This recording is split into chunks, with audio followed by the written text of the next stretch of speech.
सद्गुरूंचे पुण्यस्मरण, सद्गुरु नाम संकीर्तन, सद्गुरु गुणानुवाद गान, श्रवण मनन सद्गुरूंचे,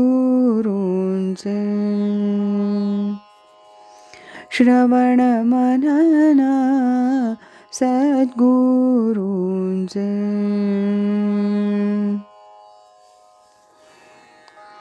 आज ऐकूया स्वामी स्वरूपानंद एक अलौकिक राजयोगी या ग्रंथातील प्रकरण 8 स्वरूपानंद दर्शन. यामध्ये बाबालाल दादा पठाण यांनी लिहिलेली आठवण, स्वरूपानंद माझे सद्गुरू. मुक्काम पोस्ट मल्हारपेठ, जिल्हा सातारा इथला 4 इयत्तांपर्यंत शिकलेला मी. एक अगदी साधा माणूस, व्यवसायानं तांबट आणि धर्मानं मुसलमान. 1961 सालची गोष्ट. सांसारिक व्यथा आणि कलहानं पिडलो होतो. मनाचा तोल जाईल, हातून काही वाईट होईल असं वाटत होतं. मनःशांतीसाठी म्हणून नाना उपाय केले. आमच्या गावी सुर्वे नावाचे माझे एक मित्र आहेत. त्यांचं एक दुकान आहे. त्या दुकानी माझं थोडं बसणं उठणं असायचं. त्यावेळच्या माझ्या मनस्थितीची पूर्ण कल्पना माझ्या या मित्राला होती. मनःशांतीसाठी म्हणून काही सद्ग्रंथ वाचण्याचा सल्ला त्यांनी मला दिला. त्यांना मी म्हटलं, कोणता ग्रंथ वाचू? त्यांनी स्वामी स्वरूपानंदांचा एक ग्रंथ मला वाचण्यासाठी म्हणून दिला. तो ग्रंथ मी वाचला आणि नवल असं की त्याच दिवशी चमत्कार झाला. मला पावसचं जणू बोलावणंच आलं. झालं. माझ्या मित्रांबरोबर मार्गशीर्ष वद्य एकादशी 1961 रोजी मी पावसला निघालो. त्यावेळेस तिथे एक उत्सव होता. त्याच दिवशी स्वामी स्वरूपानंदांचं प्रथम असं दर्शन मला झालं. माझ्या ह्या पहिल्या दर्शनात स्वामींनी माझ्यावर अशी काही जादू केली होती. त्यात काहीतरी असं आकर्षण होतं की मी गावी परत आलो मात्र पण क्षणोक्षणी पुन्हा एकदा पावसला जावं असं वाटू लागलं. मधूनच विचार यायचा, स्वामी ब्राह्मण, मी मुसलमान, हे जमणार कसं? पण तोही विचार क्षणभर बाजूला ठेवला. पुन्हा पावसला जायचं असं मनानं पक्क ठरवलं.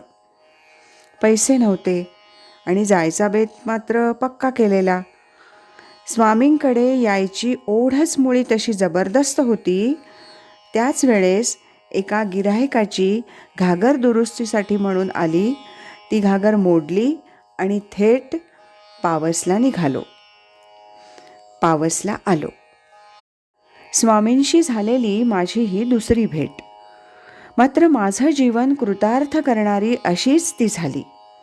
माझ्या या भेटीत मी स्वामींच्या खोलीत गेलो, बाकावर बसलो. ते माझ्याजवळ बरंच बोलले.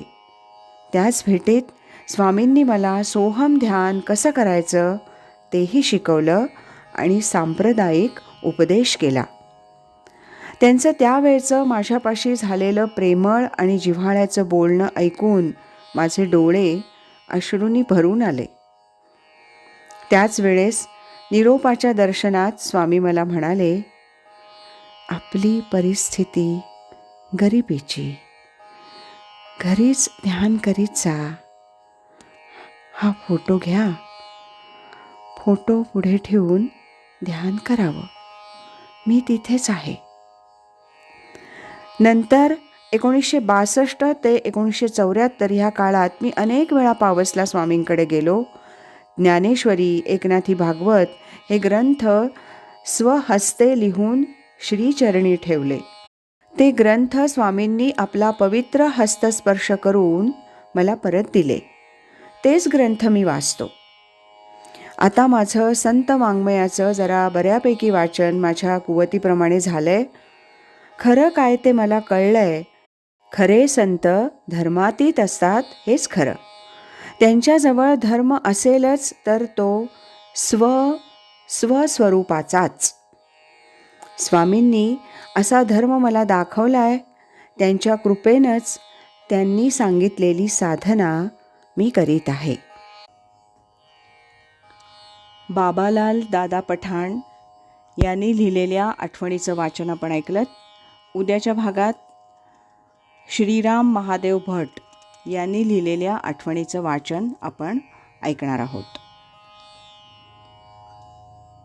श्रीमद सच्चिदानंद सद्गुरु श्री स्वामी स्वरूपानंद महाराज की जय. हरि ओम तत्सत.